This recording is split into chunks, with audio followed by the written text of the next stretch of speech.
ನಮಸ್ಕಾರ ವೀಕ್ಷಕರೇ, PR ಅಕಾಡೆಮಿಗೆ ಸ್ವಾಗತ. ನೀವೇನಾದ್ರೂ ಸರ್ಕಾರಿ ಹುದ್ದೆಯನ್ನ ಹುಡುಕ್ತಾ ಇದ್ದೀರಾ ಅಂತ ಹೇಳಿದ್ರೆ ತಿಂಗಳಿಗೆ 75,000 ರೂಪಾಯಿ ಸಂಬಳ ಸಿಗುವಂತಹ ಕೆಲಸ ಇದಾಗಿದೆ.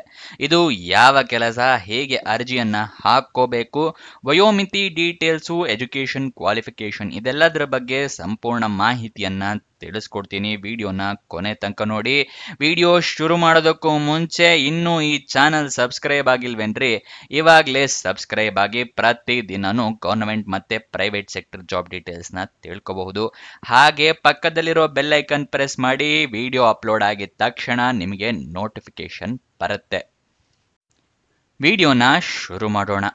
ಬ್ಯೂರೋ ಆಫ್ ಇಂಡಿಯನ್ ಸ್ಟ್ಯಾಂಡರ್ಡ್ಸ್ ಅಂದ್ರೆ BIS ಅಂತ ಏನ್ ಹೇಳ್ತೀವಲ್ಲ, ಹಾಲ್ಮಾರ್ಕ್, ಚಿನ್ನದ ಮೇಲೆ ಹಾಲ್ಮಾರ್ಕ್ ಹಾಕಿರ್ತಾರಲ್ಲ, ಆ ಡಿಪಾರ್ಟ್ಮೆಂಟ್ ಇದು.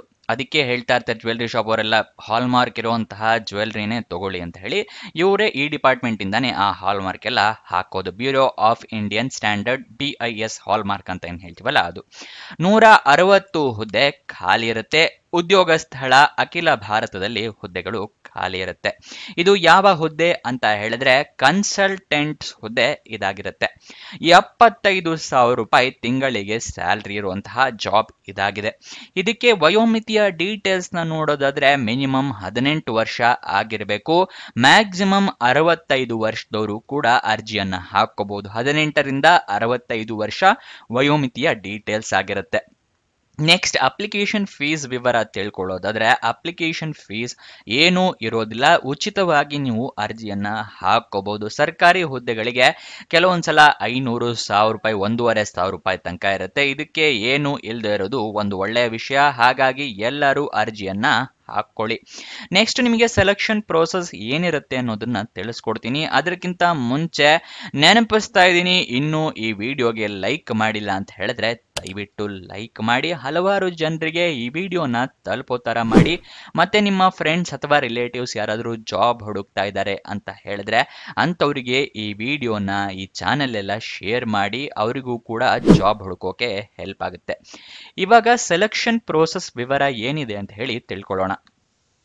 ಶಾರ್ಟ್ ಲಿಸ್ಟಿಂಗ್ ಇರುತ್ತೆ. ಅದಾದ ನಂತರ ಇಂಟರ್ವ್ಯೂ ಅಂದ್ರೆ ಸಂದರ್ಶನ ಇರುತ್ತೆ. ನಿಮ್ಮ ಅಪ್ಲಿಕೇಶನ್ ಶಾರ್ಟ್ ಲಿಸ್ಟ್ ಮಾಡಿ ಇಂಟರ್ವ್ಯೂಗೆ ಕರೀತಾರೆ. ಯಾವುದೇ ರೀತಿಯ ಲಿಖಿತ ಪರೀಕ್ಷೆ ಇರೋದಿಲ್ಲ. ಎಲ್ಲರೂ ಅರ್ಜಿಯನ್ನ ಹಾಕೊಳ್ಳಿ.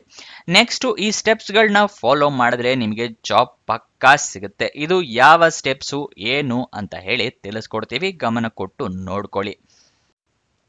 ಮೊದಲನೆಯ ಸ್ಟೆಪ್ಪು ಅಫಿಷಿಯಲ್ ನೋಟಿಫಿಕೇಶನ್ PDF ನ ಸಂಪೂರ್ಣವಾಗಿ ಓದ್ಕೊಳ್ಳೋದು. ಏನಕ್ಕೆ ಅಂತ ಹೇಳಿದ್ರೆ ಏನೇನ್ ಎಲಿಜಿಬಿಲಿಟಿ ಕ್ರೈಟೀರಿಯಾ ಇದೆ, ಏನೇನ್ ರಿಕ್ವೈರ್ಮೆಂಟ್ಸ್ ಇದೆ ಅಂತ ಎಲ್ಲ ತಿಳ್ಕೊಂಡ ನಂತರನೇ ನೀವು ಅರ್ಜಿಯನ್ನ ಹಾಕೋಬೇಕು.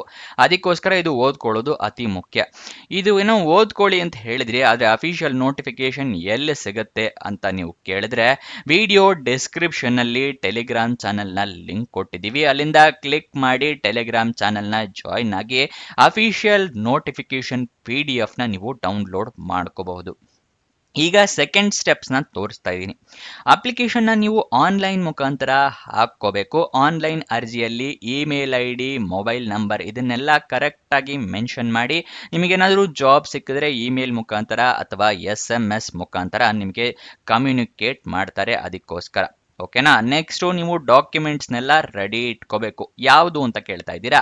ID ಪ್ರೂಫ್ಗೆ ಆಧಾರ್ ಕಾರ್ಡ್, ವೋಟರ್ ID ಅಥವಾ ಪಾನ್ ಕಾರ್ಡ್ ಈ ತರ ಫೋಟೋ ಇರುವಂತಹ ID ಪ್ರೂಫ್ನ ರೆಡಿ ಇಟ್ಕೊಳ್ಳಿ. ಏಜ್ ಪ್ರೂಫ್ಗೆ SSLC ಮಾರ್ಕ್ಸ್ ಕಾರ್ಡ್ನ ಇಟ್ಕೊಂಡಿರಿ. ನೆಕ್ಸ್ಟ್, ನಿಮ್ಮ ಎಜುಕೇಶನ್ ಕ್ವಾಲಿಫಿಕೇಶನ್ಗೆ ಮಾರ್ಕ್ಸ್ ಕಾರ್ಡು, ಸರ್ಟಿಫಿಕೇಟು ಎಲ್ಲ ಇಟ್ಕೊಂಡಿರಿ. ರೆಸ್ಯೂಮೆ ಇಟ್ಕೊಂಡಿರಿ. ಆನ್ಲೈನ್ ಅಪ್ಲಿಕೇಶನ್ ಆಗಿರೋದ್ರಿಂದ ಕೇಳೋದಿಲ್ಲ, ಬಟ್ ಸೇಫ್ಟಿಗೆ ಇಟ್ಕೊಂಡಿರಿ. ಎಕ್ಸ್ಪೀರಿಯನ್ಸ್ ಏನಾದರೂ ಇದೆಯಾ? Experience certificate ತೆಗೆದಿಟ್ಕೊಳ್ಳಿ.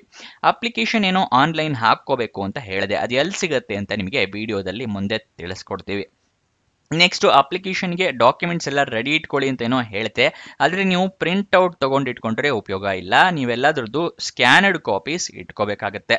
ಅಥವಾ ನೀವು ಮೊಬೈಲ್ನಲ್ಲಿ ಅರ್ಜಿಯನ್ನ ಹಾಕ್ತೀರಾ ಅಂದ್ರೆ ಎಲ್ಲ ಡಾಕ್ಯುಮೆಂಟ್ಸ್ದು ಫೋಟೋ ತಗೊಂಡು ಇಟ್ಕೊಳ್ಳಿ, ಅಪ್ಲೋಡ್ ಮಾಡೋಕ್ಕೆ ಈಸಿ ಆಗುತ್ತೆ. ನೆಕ್ಸ್ಟ್ ನಿಮ್ಮ ರೀಸೆಂಟ್ ಪಾಸ್ಪೋರ್ಟ್ ಸೈಜ್ ಫೋಟೋಗ್ರಾಫ್ ಇಟ್ಕೊಂಡಿರಿ, ಅರ್ಜಿಯಲ್ಲಿ ಕೇಳಿದ್ರೆ ಅಟ್ಯಾಚ್ ಮಾಡಬಹುದು.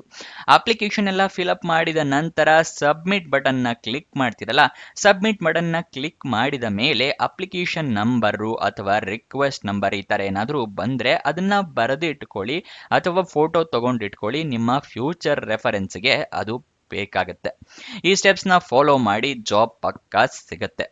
ನೆಕ್ಸ್ಟ್ ನಿಮಗೆ ಅಪ್ಲಿಕೇಶನ್ ಓಪನ್ ಆಗಿದ್ದ ದಿನಾಂಕನ ತೋರಿಸ್ಕೊಡ್ತಾ ಇದ್ದೀನಿ.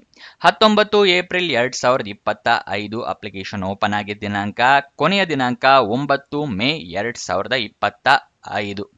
ನೆಕ್ಸ್ಟ್ ಅಫಿಷಿಯಲ್ ನೋಟಿಫಿಕೇಶನ್ ಡೌನ್ಲೋಡ್ ಮಾಡೋದೇನು ತಿಳಿಸ್ಕೊಟ್ಟೆ. ಇವಾಗ ಅಪ್ಲಿಕೇಶನ್ ನ ಲಿಂಕ್ ನ ತೋರಿಸ್ತಾ ಇದ್ದೀನಿ. ಇದು ಎಲ್ಲಿ ಸಿಗುತ್ತೆ ಅಂತ ಹೇಳಿದ್ರೆ ಡಿಸ್ಕ್ರಿಪ್ಷನ್ ಅಲ್ಲಿ ವಾಟ್ಸ್ಆಪ್ ಚಾನಲ್ ಲಿಂಕ್ ಇದೆಯಲ್ಲ, ಅದರಿಂದ ಕ್ಲಿಕ್ ಮಾಡಿ ವಾಟ್ಸ್ಆಪ್ ಚಾನಲ್ಗೆ ಹೋಗಿ ನೀವು ಅಪ್ಲಿಕೇಶನ್ ಲಿಂಕ್ ನ ಪಡ್ಕೋಬಹುದು. ಪ್ರತಿಯೊಂದು ಜಾಬ್ ಅಪ್ಲಿಕೇಶನ್ ಲಿಂಕ್ ವಾಟ್ಸ್ಆಪ್ ಅಲ್ಲೇ ಇರುತ್ತೆ, ಸೊ ಫಾಲೋ ಮಾಡೋದು ಮರಿಬೇಡಿ ವಾಟ್ಸ್ಆಪ್ ನ.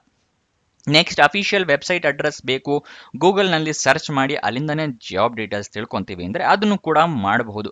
BIS.gov.in ಇದು ಅಫಿಷಿಯಲ್ ವೆಬ್ಸೈಟ್ ನ ಅಡ್ರೆಸ್ ಆಗಿರುತ್ತೆ. ಇಲ್ಲಿಂದ ಕೂಡ ನೀವು ಜಾಬ್ ಡೀಟೇಲ್ಸ್ ತಿಳ್ಕೋಬಹುದು. ಇದನ್ನು ಕೂಡ ನಾವು ವಾಟ್ಸ್ಆಪ್ ಚಾನಲ್ ನಲ್ಲಿ ಕೊಟ್ಟಿರ್ತೀವಿ.